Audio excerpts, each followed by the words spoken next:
Olunaku olwaleero omukyala Chosen Becky tajja kubeera ng'alwerabira mu byafaayo oluvannyuma lw'okubawo ezzadde ery'omwana ow'obuwala. Wali mu ddwaliro gy'azaalidde libadde essanyu jjereere eri Chosen Becky wamu n'omwami we omulungi Dictator Amiri we bafunye ezzadde ery'omwana ow'obuwala. Neera ng'akasamba bakayita batya okubagana empawa kutandikiddewo oluvannyuma lwa Chosen Becky okutubuulira amannya malala kyokka ate ne taata w'omwana naye atubuulidde amannya malala. Amakulu mu kyo kyayika omwana ono y'omu ku bajja okubeera n'amannya agakyasinza obungi kubanga maama ayagala mutuuma amannya malala ne taata ayagala mutuuma amannya malala.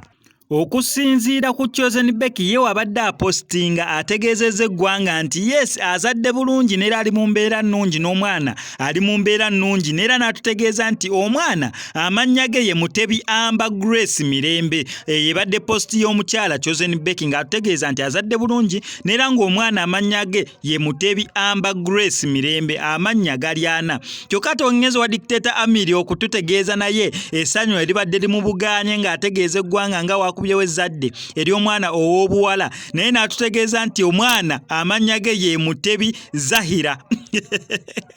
Era Zahira maama talyogeddeko wabula erya Mutebi kyayika bonna bakkiriziganyizza ku lyo naye agasigadde mwana wattu gandibeera nga tebannakkiriziganya ku ggo naddala ag'eddiini. So tulinze tulabe omwana erinnya ery'eddiini bagenda salamu bamutuume ki, bagenda mutuuma Amber Grace Mirembe oba bagenda mutuuma naye Mirembe lya kika. So bagenda mutuuma Amber, bagenda mutuuma Grace, bagenda mutuuma Zahira. Kati agamu kwago lyerinnya ery'omwana gwe bazadde naye nga libadde essanyu jjereere. Naffe wano ku SMX Media Chosen Becky tumwagaliza birungi byereere n'ekkula ly'omwana ow'obuwala lyasobodde okubeera nga akubawo olunaku olwaleero. Wano ku SMX Media kankusaba subscribing onigene ku notification bell eyo tojja kubera ngo nzikiriza nkutegeeze ku Sheyi Ssebugwawo azze okubeera nga akutaasa ennaku n'embeera embi mw'oli mu kubeera ng'oyita naddala ggwe ali ebweru nga visa egaanye onoonyeza omulimu gugaanye empapula zikutawaanya ssente zikuyita myagaana gyangalo otawanyizibwa ensonga z'omukwano. Sheyi Ssebugwawo azze okubeera nga akutaasa ennaku eyo ng'akulombereddwa.